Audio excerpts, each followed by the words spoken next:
సింహరాశి వారికి ఎలా ఉండబోతుందో ఈ వీడియోలో సవివరంగా సంపూర్ణంగా తెలుసుకుందాం. సింహరాశిలో ఏ నక్షత్రాలు వస్తాయనగా మఖా నక్షత్రంలోని 4 పాదాలు, పుబ్బా నక్షత్రంలోని 4 పాదాలు, ఉత్తరా నక్షత్రంలోని 1 పాదం కలిపితే సింహరాశి.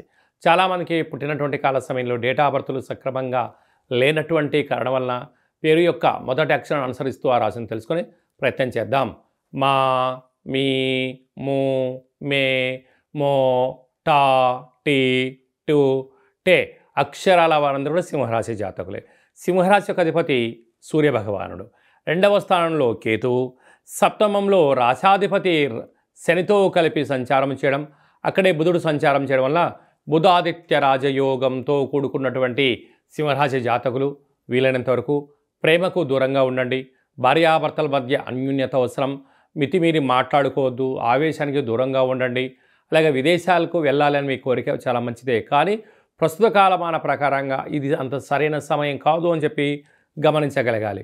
వీలైనంత వరకు ప్రభుత్వ అధికారులతో, పై అధికారులతో, అలాగా రాజకీయ భవిష్యత్తు వారితో, ధనవంతుడితో, అదృష్టవంతుడితో సింహరాశి జాతకులు పెట్టుకోకూడదు.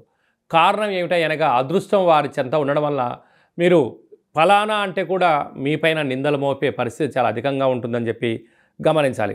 అష్టమంలో శుక్రరాహుల సంచార స్థితి మీ కార్లు, ఫోన్లు, ల్యాప్టాప్లు, బ్యాంకు యొక్క లావాదేవీలు, ఓటీపీలు చాలా భద్రపరుచుకోగలరు. లేకపోతే అనంతమైనటువంటి సంపద గాలిలో కలిసిపోయే పరిస్థితి ఉంటుంది. ప్రధానంగా సన్సెక్స్ బిజినెస్ చేసేటువంటి వారు కానీ, ఆర్డీఓ, ఎంఆర్ఓ, కలెక్టర్, సెక్రటరియట్లో పనిచేసే వారందరూ కూడా మీపై నిత్యము నిఘా నేత్రం ఉంది అని చెప్పి గమనించాలి.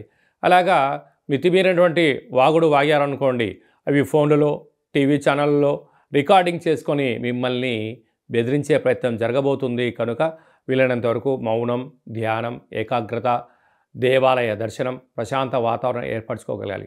మీరు ఈ వీడియో చూస్తున్నారు అన్నట్లయితే మహాదేవుడికి సేవ చేసే సమయం ఆసన్నమైంది అని చెప్పి మీరు గుర్తుపెట్టుకోగలగాలి. మహాదేవుడు సిద్ధంగా ఉన్నారు. మీరు ఎప్పుడు వస్తారా, ఎప్పుడు స్మరిస్తారా, మీకు ఆశీస్సులు ప్రసాదించడానికి భగవంతుడు సిద్ధంగా ఉన్నారు.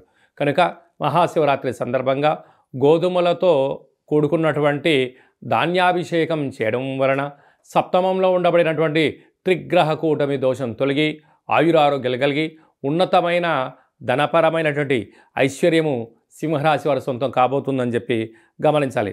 రాజ్యస్థానంలో గురు సంచార స్థితి ఉండడం వలన ప్రమోషన్స్కు ప్రయత్నం చేయడం కానీ, అలాగనే ఏకాదశి స్థానంలో లాభస్థానంలో కుజుడు సంచారం చేయడం వలన స్థిరాస్తులు, చరాస్తులు, భూములు, క్రయ విక్రయాలు ఆనందాన్ని, ఆరోగ్యాన్ని కట్టబెట్టబోతున్నాయి.